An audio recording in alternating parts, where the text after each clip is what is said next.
2 y 3. Bueno, a raíz de que tuvimos esta mañana un paciente a quien se le suspendió la estatina, un médico de otra institución, estamos en el tema de la enfermedad coronaria y vemos que las estatinas son de las principales moléculas para controlar la enfermedad coronaria, para evitar desenlaces como infartos, como angina inestable, como muerte súbita. Son drogas muy importantes, tan importantes como los betabloqueadores, los inhibidores de la ECA o los inhibidores de la angiotensina 1, etcétera, etcétera.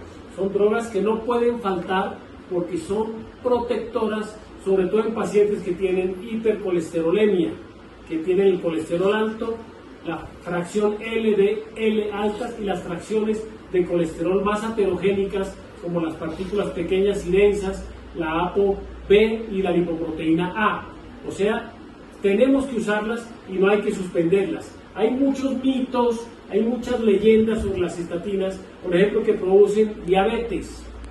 Digamos que sí, en muy pocos casos pueden producir diabetes, pero en pacientes que ya tienen hiperglicemia, en pacientes que tienen ya una prediabetes, de lo contrario no, o sea que hay que perder el miedo.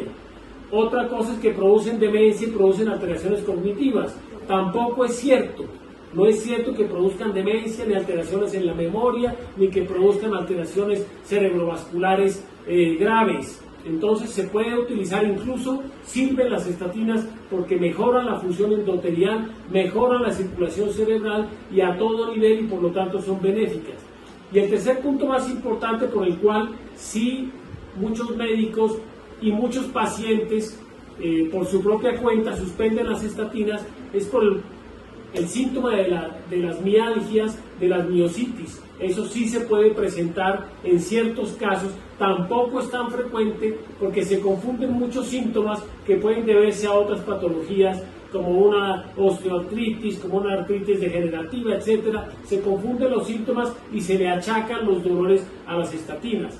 Hay que saber exactamente si esos dolores corresponden al efecto de las estatinas y para eso hay un índice, el índice de SAMS. El índice de SAMS evalúa si el dolor es proximal, si el dolor es simétrico, si el dolor es en las piernas o si el dolor es en las pantorrillas.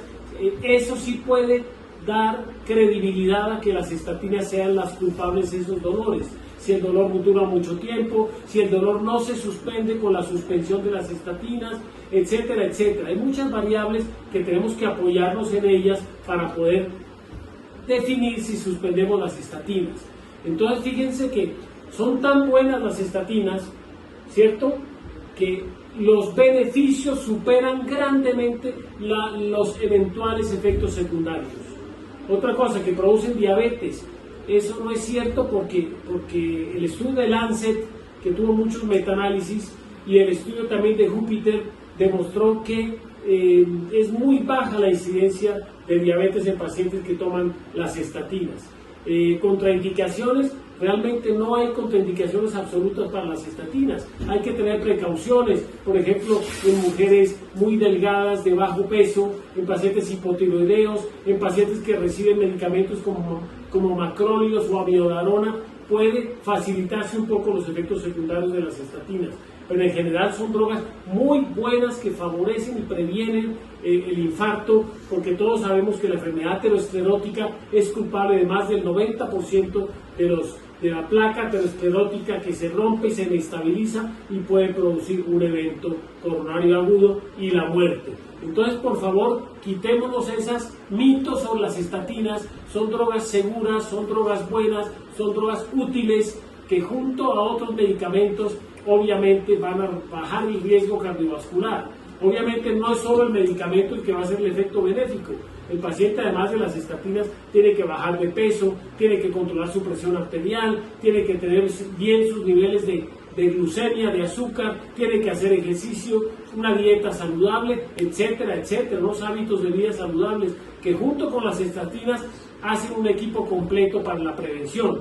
Ya en el camino vienen muchas nuevas moléculas, tenemos los PCS, los inhibidores de la PCSK9, que ya son cuando necesitamos bajar los niveles de LDL en pacientes con hipercolesterolemia homocigota o heterocigota, y vienen nuevas moléculas, ¿cierto?, que van a inhibir el RNA y que se pueden dar cada 6 meses para bajar el LDL. Pero las estatinas son infaltables. Junto con el ezetimibe también se potencia el efecto, el ezetimibe, que es un inhibidor de la absorción intestinal del colesterol. Entonces fíjense los buenos recursos que tenemos para tener un colesterol normal, unas fracciones de colesterol normales y bajar el riesgo cardiovascular.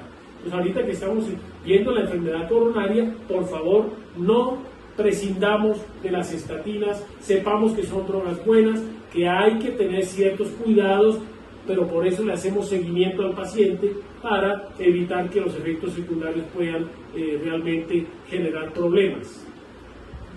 ¿Alguna pregunta? No, gracias. Bueno, entonces continuamos con nuestras charlas de enfermedad coronaria. Muchas gracias.